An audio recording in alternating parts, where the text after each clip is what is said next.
ओम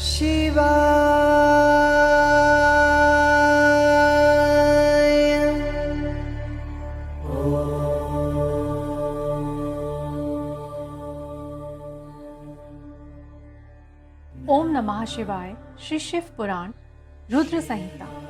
नारद जी का शिव तीर्थों में भ्रमण, शिव गणों को शापोद्धार की बात बताना तथा ब्रह्मलोक में जाकर ब्रह्मा जी से शिव तत्व के विषय में प्रश्न करना।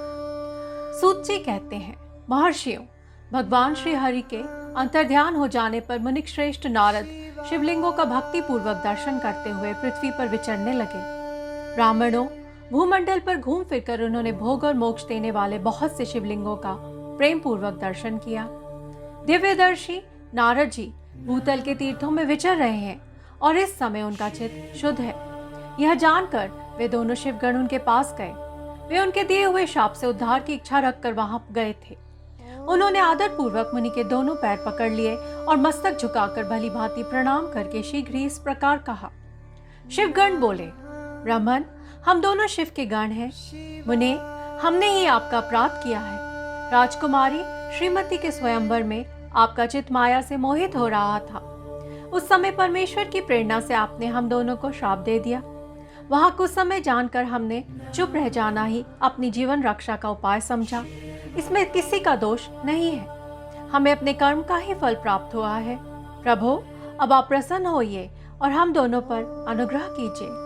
नारद जी ने कहा, आप दोनों महादेव जी के गण हैं और सत्पुरुषों के लिए परम सम्मानीय हैं। अतः मेरे मोह रहित एवं सुखदायक यथार्थ वचन को सुनिए। पहले निश्चय ही मेरी बुद्धि भ्रष्ट हो गई थी, बिगड़ गई थी और मैं सर्वदा मोह के वशीभूत हो गया था।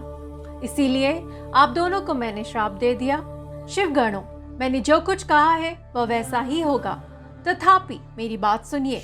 मैं आपके लिए शापोद्धार की बात बता रहा हूँ। आप लोग आज मेरे अपराध को क्षमा कर दें।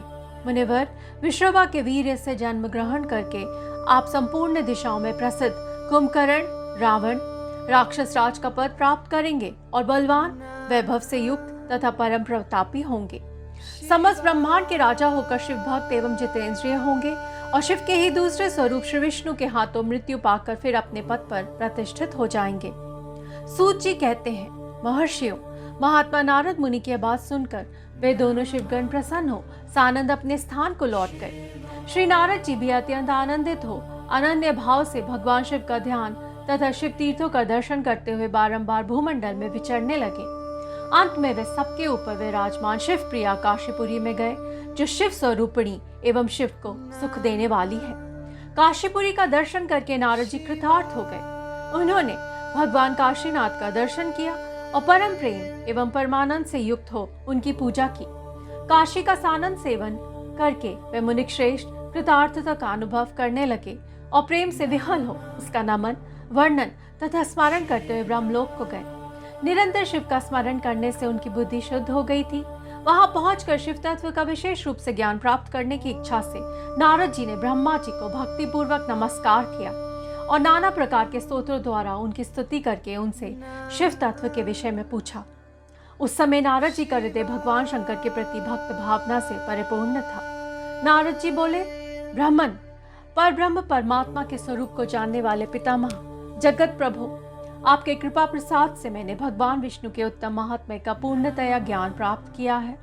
भक्ति मार्ग, ज्ञान मार्ग, अत्यंत दुस्तर तपोमार्ग, दान मार्ग तथा तीर्थ मार्ग का भी वर्णन सुना है, परंतु शिव तत्व का ज्ञान मुझे अभी तक नहीं हुआ है। मैं भगवान शंकर की पूजा विधि को भी नहीं जानता। अतः प्रभु, आप क्रमशः इन विषयों को तथा भगवान शिव के विविध चरित्रों को तथा उनके स्वरूप तत्व, प्राकृत्य, विवाह, गार्हस्थ, धर्म सब मुझे बताइए। निष्पाप पितामह, ये सब बातें तथा और भी जो आवश्यक बातें हों उन सब का आपको वर्णन करना चाहिए। प्रजानाथ, शिव और शिवा के आविर्भाव एवं विवाह का प्रसंग विशेष रूप से कहिए तथा कार्तिकेय के जन्म की कथा भी मुझे सुनाइए। प्रभु, पहले बहुत लोगों से मैंने ये बात सुनी है, किंतु तृप्त नहीं हो सका हूँ, इसलिए आपकी शरण में आया हूँ। आप मुझ पर कृपा कीजिए। अपने पुत्र नारद की बात सुनकर लोक पितामह ब्रह्मा वहां इस प्रकार बोले, ओम नमः शिवाय। इति अध्याय 5। ओम नमः शिवाय।